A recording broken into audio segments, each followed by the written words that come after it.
परम पूज्य परम ब्रह्म गुरु जी को प्रणाम और प्यारी संगत को भी अभिनंदन। कबीर जी ने अपने एक दोहे में लिखा है कि गुरु का अनुभव उस गुड़ की तरह से है जो किसी गूंगे ने खाया है और वो उसके स्वाद को किसी को बता नहीं सकता। तो गुरु जी की महिमा और उनके साथ हुए अनुभव आप लोगों ने सब सुने हैं, लेकिन वो दैट इज एक आइसबर्ग की टिप की तरह से है, क्योंकि कोई भी व्यक्ति उसको पूरी तरह से शब्दों में बयान नहीं कर सकता। हम और आप रोज उनकी कृपा को महसूस करते रहते हैं, लेकिन शायद बताने के लिए हमारे पास सिर्फ वो कांटे याद रहते हैं जो बहुत ज्यादा चुभते हैं, और जब गुरुजी उनको निकालते हैं तो हम एक दो दृष्टांत इस तरीके के आपको बता सकते हैं। पर मैं आपके साथ में अपना एक ये अनुभव या विचार कहिए शेयर करना चाहता हूं कि हम सब इतने भाग्यशाली हैं जो उनकी कृपा से यहाँ पर इकट्ठे हुए हैं, क्योंकि जब से इस जन्म में मैंने गुरुजी के पास आना शुरू किया है तब से मैं हर एक व्यक्ति के अनुभवों में एक बात जरूर सुनता हूं और इसको समझता भी हूं कि यहाँ पर आप उन्हीं के बुलावे पर आते हैं। जब किसी न किसी वजह से वो आपको याद करते हैं, आपको यहाँ आने की आज्ञा देते हैं, तभी हम यहाँ पहुंच पाते हैं। और उन पर उनके आपके ऊपर कृपा करने के लिए वो कभी आपके पिता की तरह से होते हैं, आपके किसी पुण्य कर्म के लिए या आपके प्रारब्ध के हिसाब से आपको रिवॉर्ड करना चाहते हैं, या आपको माँ के रूप में बुलाते हैं। आपको कोई कष्ट है और उसको दूर करना है, इसलिए वो माँ की तरह से आपकी केयर करना चाहते हैं। उसके बहुत सारे अनुभव आपने सुने।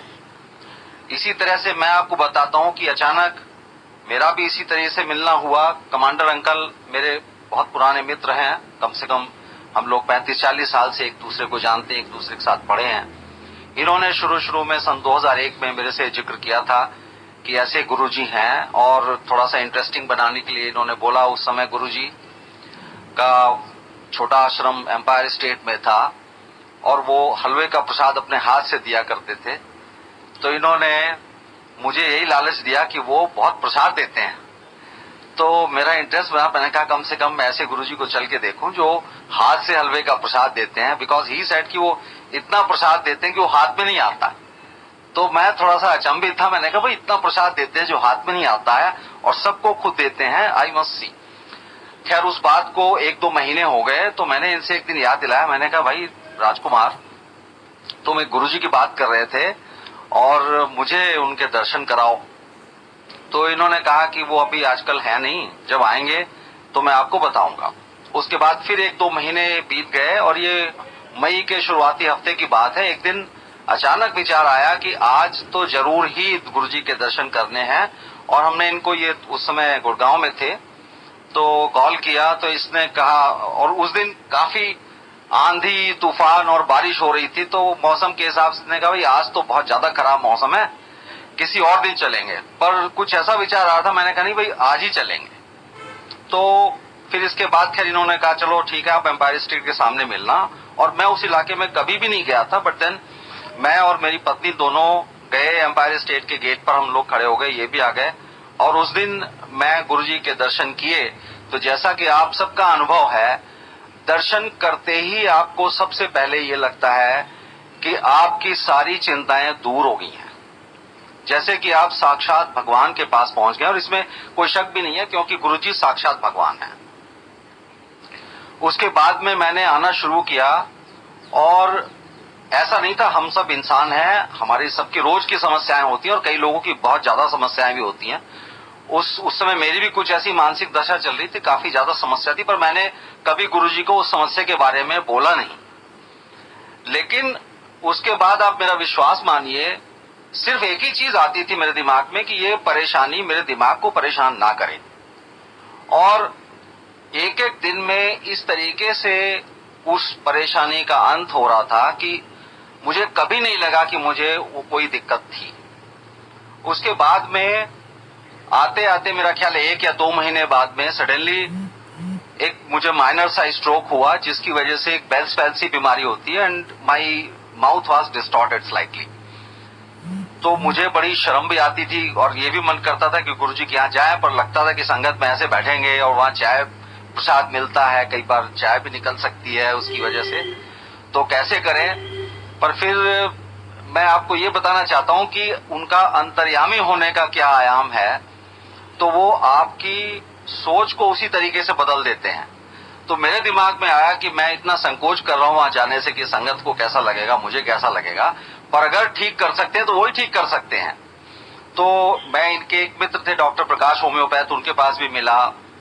एलोपैथिक डॉक्टर्स में भी I met neurosurgeons also, neuro physicians, सबने बताया कि भाई ये ठीक हो जाएगी, ऐसी कोई प्रॉब्लम नहीं है, लेकिन आपको कम से कम 6 से 8 वीक लगेंगे। और ये पहले ही वीक की बात है। तो मैं हिम्मत करके, मुझे अंदर से हुआ कि नहीं मुझे चलना चाहिए, और मैं तैयार था कि ठीक है 6 से 8 वीक लगेंगे, चलो इलाज अपनी जगह चलेगा। पर पहले दिन बिना किसी इलाज के मैं वहां जाकर के बैठा, मुझे चाय प्रसाद आया। अब मुझे नहीं पता कि वहां मेरा चेहरा कैसा लग रहा था, कैसा नहीं लग रहा था, बट नोबडी कमेंटेड। और प्रसाद आया, मैंने प्रसाद आराम से पिया। मुझे थोड़ा सा अंदर से ताज्जुब भी हो रहा था, शीशा मैं देख नहीं सकता था वहां की क्या हुआ है क्या नहीं हुआ है, पर प्रसाद आराम से मैंने पिया। और जब घर आके मैंने देखा तो वो दैट होल डिफॉर्मिटी वो पूरी तरह से ठीक हो गई थी। कोई भी मतलब ऐसा मुझे परेशानी हुई नहीं और कोई दवा नहीं लेनी पड़ी, आराम से वो डिफॉर्मिटी उसी दिन एक दो दिन में खत्म हो गई। इसी तरह से एक बार ऐसा वाकया हुआ कि मेरा ट्रांसफर हो गया गुजरात। मैं गुरुजी को सूचना के तौर पे बताने गया, गुरुजी मेरा ट्रांसफर गुजरात हो गया। और मैं बहुत परेशान था क्योंकि उस समय दिल्ली से मेरा कम से कम 8-10 साल से मैं बाहर नहीं गया था। तो थोड़ा हेजिटेंट थे कि पता नहीं गुजरात में किस तरह का, गुजराती लोग बोलते हैं, किस तरह का एटमॉस्फेयर होगा, क्या होगा। तो गुरुजी ने कहा ठीक है, चंगा है, जा ऐश कर। तो उसके बाद फिर दूसरा तो कोई क्वेश्चन था नहीं, मुझे फिर जाना ही था। मैं गया और वहां मैं 2-2.5 साल रहा, बड़े आराम से, बड़े सम्मान के साथ में। और वहां 2 साल का टेन्योर था, तो जब लगभग 2.5 साल हो गए तो मेरे मन में आया कि मुझे गुरुजी से कहना चाहिए कि आप जो है मुझे आप वापस दिल्ली बुला लो। पर हिम्मत नहीं हो रही थी। और मैं इस पशोपेश में था कि गुरुजी, सुनता था सब लोगों के सत्संग में कि गुरुजी से कुछ कहने की जरूरत नहीं। मैं भी जानता था कि भगवान को कुछ कहने की जरूरत नहीं है, लेकिन फिर भी एक मनुष्य होने के नाते दिमाग में रहता था कि चलो कह देते हैं। और ये भी देखता था कई लोग कह भी देते हैं गुरुजी से अपनी इच्छा। तो मैं इसी पशोपेश में एक दिन आया, तो मेरे कुछ कहने से पहले मैं सोच रहा था कि हिम्मत करूं या ना करूं। गुरुजी ने कहा, एक आंटी अपना सत्संग सुना रही थी, तो गुरुजी ने कहा इनकी बात सुनो, इतने सुनो। तो उन आंटी का सत्संग मैं पहले भी 3-4 बार सुन चुका था और शायद गुरुजी भी जानते थे इस बात को, लेकिन फिर भी उन्होंने कहा कि इनकी बात सुनो। मैं बैठ गया। सत्संग सुनाने के बाद में उन आंटी ने 3-4 बार ये बात कही, एक तरह से मेरी तरफ को होकर के ही, कि गुरुजी को कुछ कहने की जरूरत नहीं है। तो मुझे जैसे एक सहारा मिल गया। मैं तो पहले ही जरा हेजिटेंट था, मुझे सहारा मिल गया, भाई तुम्हें कहने की जरूरत नहीं। मैं चुपचाप बैठ गया। उसके नेक्स्ट टाइम जब मैं आया तो हम गुरुजी का प्रणाम करके बैठे, तो मेरी वाइफ मेरे पीछे पीछे थी। तो गुरुजी ने कहा कि कहां से आए हो, और तब मुझे आते हुए कम से कम 5-6 साल हो गए थे, तो उनको पता था कि ये कहां से आते हैं। पर फिर भी उन्होंने पूछा कहां से आते हो, तो मेरी वाइफ ने कहा कि गुरुजी वसंत कुंज से आते हैं, लेकिन ये गुजरात में है। अच्छा फिर क्या हुआ, तो कहा नहीं 2 साल से भी ज्यादा हो गए। तो उन्होंने कहा फिर तो इथे आ जा। और ये 7 जनवरी 2007 की बात है। 16 तारीख को मेरे ट्रांसफर ऑर्डर निकल गए। और आप आश्चर्य की बात यह है कि उससे पहले, क्योंकि गुजरात में जीएम्स की शॉर्टेज थी, तो वहां से किसी को भी वो ना रिलीव करते थे और ना वहां कोई जाता था। तो इस वजह से बड़ी परेशानी थी। 1 साल से किसी का ट्रांसफर नहीं हुआ था और मेरा सिंगल ऑर्डर निकला, उसके बाद भी 1 साल तक कोई ट्रांसफर नहीं हुआ वहां से। तो ये उनकी महिमा है, हर चीज को अंतर्यामी की तरह जानते हैं। एक छोटा सा वाकया मैं आपको 3-4 दिन पहले का बताता हूं कि आपकी परेशानी का हल कैसे वो करते हैं। मेरे पिताजी मेरे पास आए हुए हैं देहरादून से आजकल, और उनकी लास्ट सैटरडे काफी हालत खराब थी। इतनी ज्यादा तबीयत खराब हो गई थी कि लगभग 1-1.5 बजे के करीब मेरा विचार बना कि अब इनको लगता है हॉस्पिटल में एडमिट कराना पड़ेगा। फोर्टिस हॉस्पिटल हमारे पास में है। तो मैं पशोपेश में था कि अब इस स्थिति में अगर मैं इनको एडमिट नहीं कराता हूं तब भी परेशानी हो सकती है, और हॉस्पिटल जाने के लिए तैयार नहीं थे। तो मन ही मन मैंने सोचा कि अब अगर इनको आधे घंटे के अंदर नींद नहीं आती है और हालत इनकी ठीक नहीं होती है, तो शायद इनको अस्पताल में भर्ती करना पड़ेगा। एंड आई जस्ट प्रेड कि गुरुजी आप इनको ठीक से नींद दे दो और ये सुबह तक ठीक हो जाए। और उसके बाद में then he went to sleep. Morning में जब मैं उठा, मैंने उससे पूछा कि आपको नींद ठीक ठाक आई? ही सेड यस, मुझे ठीक ठाक आई नींद, अब कोई परेशानी नहीं है, रात में मुझे कोई दिक्कत भी नहीं हुई और अब कोई चिंता वाली बात नहीं है। तो दिस इज हाउ वो बिल्कुल माँ की तरह से आपकी केयर करते हैं। कोई भी आपकी परेशानी हो, आपको कुछ कहने की भी जरूरत नहीं है। इतने सारे अनुभव मेरे साथ भी हुए, आपके साथ भी होते हैं रोज, कि जिनको शायद गिनाने बैठे तो काफी टाइम हो जाएगा। मुझे 5 मिनट शर्मा अंकल ने दी है। I think I exceeded the time.